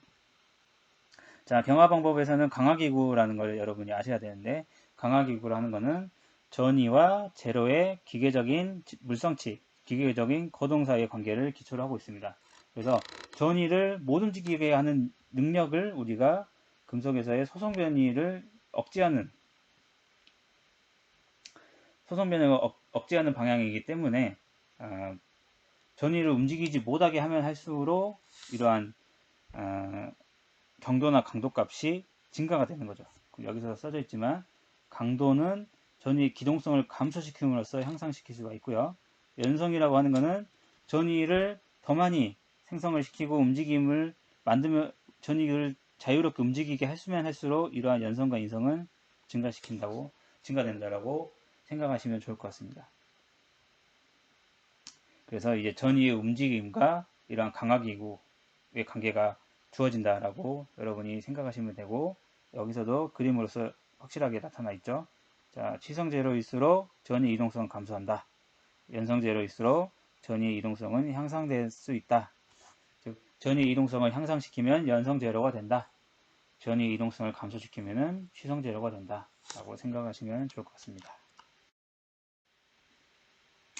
자, 이런 금속의 강화기구 중에 첫 번째 결정립계가 있을 건데요.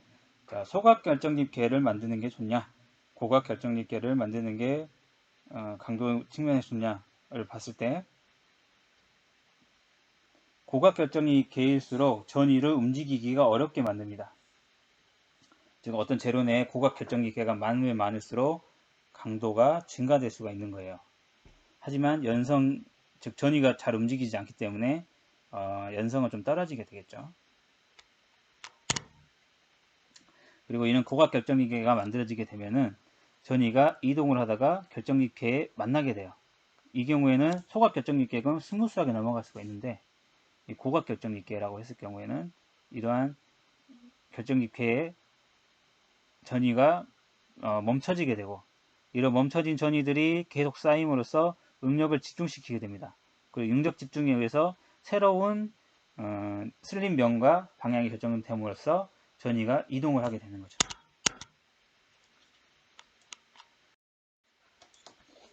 그래서 결정립 크기에 따라서 이 전위의 이동성과의 관계가 주어지는데요. 결정립이 이제 큰 결정립이 있고 작은 결정립이 있다고 하면은, 이 큰 결정립에서는 여기 내에서는 자유롭게 전위가 이동할 수가 있겠죠. 그리고 새로운 전위를 만나서도 소각이냐 고각이냐에 따라서 다를 텐데, 이 내에서도 또 자유롭게 전위가 이동할 수 있으므로 이 작은 결정립보다는 상대적으로 전위 이동성이 크다라고 볼 수가 있을 겁니다. 이름으로써 작은 응력을 가하더라도 전위가 쉽게 움직이기 때문에 항복 응력이 감소할 수가 있는 거고요. 즉 연성이 커지게 되는 거죠.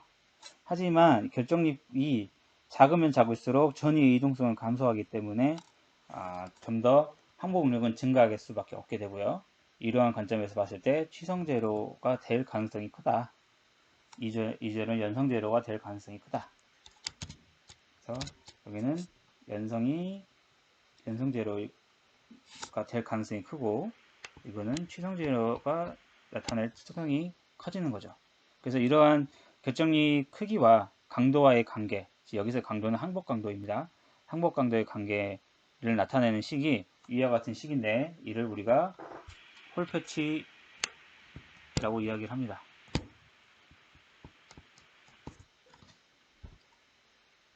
즉 결정립계가 작으면 작을수록, 즉 D값이 작으면 작을수록 항복 응력값은 증가하는 형태를 나타내는 것을 우리가 결정립 미사회화에 의한 강화라고 이야기를 하죠.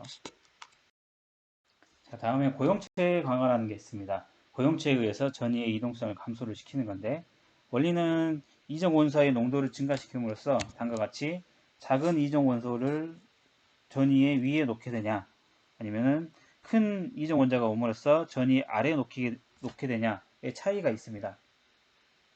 이 경우 이제 작은 이정 원자의 경우에는 인장력을 유발하기 때문에 이 전위의 위에 놓게 돼요. 그리고 전위를 기준으로는 다음과 같이 전위 위에는 압축 응력이, 전위 밑에는 인장 응력이 발생을 하게 됩니다. 그래서 이정 원자는 인장력을 발생시키게 되고, 이 인장 응력이 이 전위의 위에 위치함으로써 서로 간의 응력이 상쇄가 되는 거죠.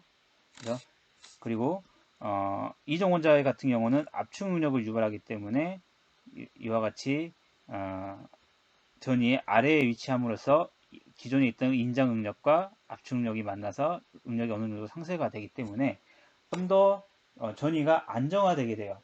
즉 전이가 안정화된다는 얘기는 전이가 더 이상 외부의 스트레스에 의해서 쉽게 이동하지는 않는다. 현재 상태가 굉장히 안정감을 느끼는 상태이기 때문에 외부의 변형이나 응력에 의해서도 전이가 쉽게 이동하지 않게 된다라는 걸로 아실 수가 있는 거죠. 그렇기 때문에 전이의 이동성이 감소가 되게 되고, 즉 전이의 안정화 발생하게 되고, 이는 전이의 이동성을 감소시키게 되는 거죠. 그리고 이러한 이동성이 감소됨으로 인해서 항복 능력이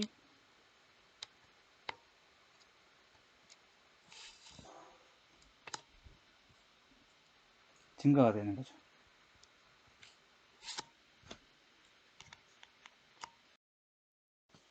자, 우리가 변형 경화에 대해서 이야기할 텐데요. 이 변형 경화라고 하는 것은 대장장이들이 재료를 두드림으로써 재료를 좀 더 강하게 만드는 그러한 현상이 일어나는 것을 우리가 변형 경화라고 하고, 실제로 같은 재료인데 항복 강도가 외부에 변형을 가함으로써 증가가 되는 현상을 우리가 변형 경화라고 이야기합니다.